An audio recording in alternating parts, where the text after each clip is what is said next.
What's up, guys? Red Dirt Outdoors, showing you a quick mod that I did. It's not the this is longer than my bed flag.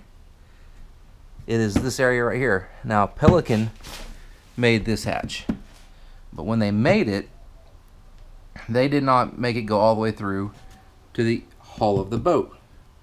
If you remember from prior videos, it was a pretty shallow little tray for you to just hold a couple of things, maybe some tools or something that you might need on the water. I'm eventually going to replace this with Pelican's other hatch lid that they have. I'll keep these bungees so I can tie stuff up here if I need to. But I was thinking, if I decide I want to attach fishing lights here, some bow lights here, the way this is, it's going to be in the way. Also, I was just throwing dry bags and lunch boxes and stuff at my feet and tying a rope around it and pulling it up, and I think y'all saw that in some videos also.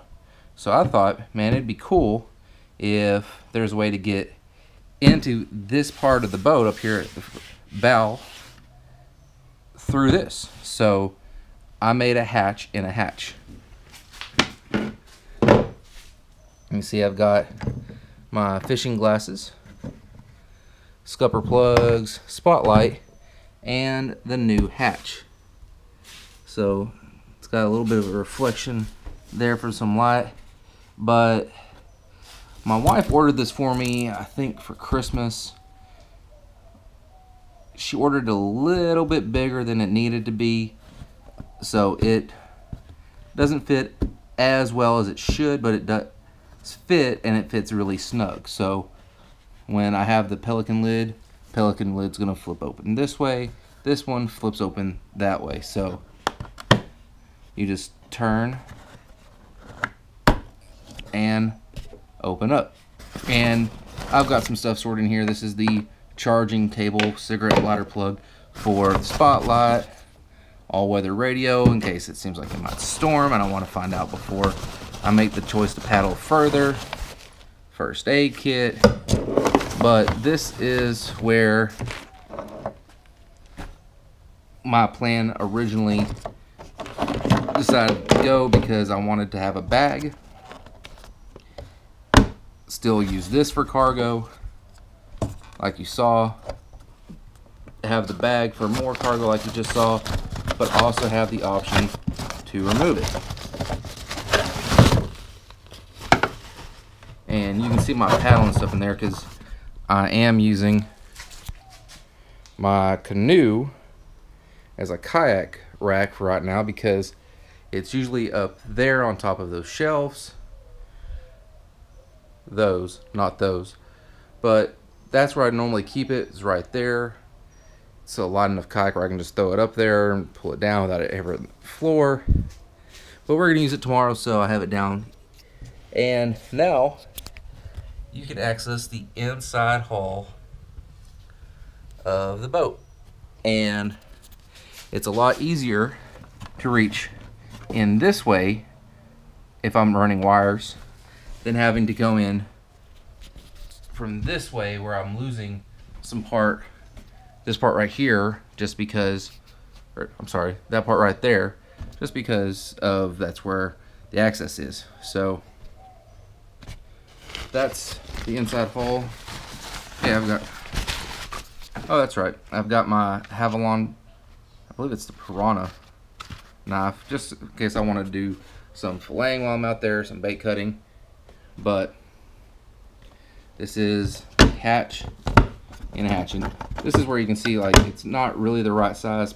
Probably would have been, this is an 8-inch, probably should have gone with a 6-inch. Got a rivet that's kind of up because it was really hard to, one, get this cut out because I don't really have the right tool for that, but it was also really hard for me to, I just had to force that down there, hold it. Once I have it locked, it does go in there.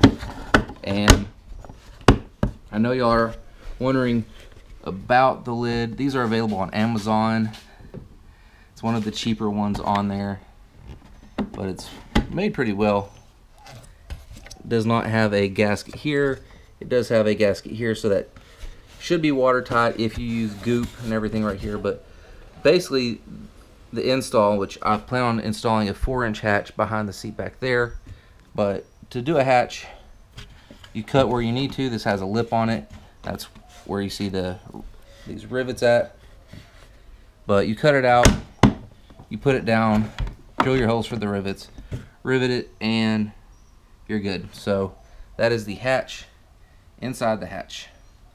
Thanks again for watching Red Dirt Outdoors.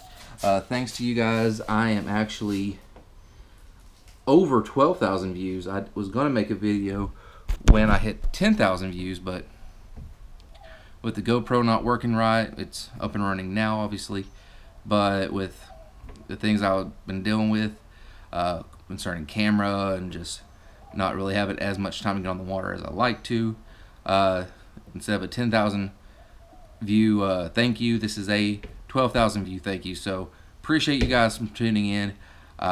Continue to check in. We're gonna do a lot more work, trying to do a lot more with other boat reviews, maybe helping other people mod their boat. That way I have access to more kayaks without having to buy them, because I'm not to the point where I can afford another one yet.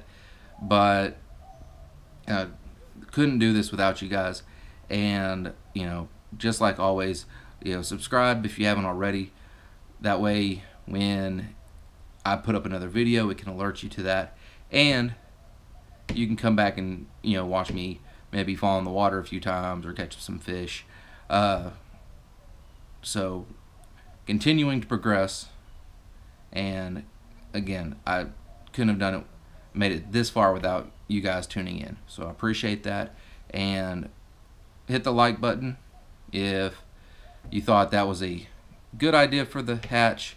If you have other suggestions or questions about the hatch and why I put the hatch in a hatch, you know, leave that in the comments below.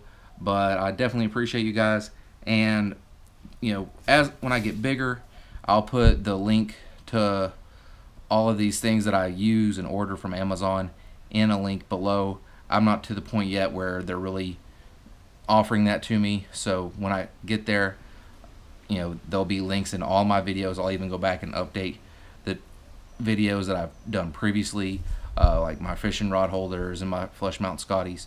That way you can order them on Amazon and, you know, go straight from the video to the best price on Amazon, order it, and take care of it that way. So appreciate you guys again. Couldn't do it without you. We'll catch you next time. Red Dirt Outdoors. Fishing tomorrow, so expect some footage from that.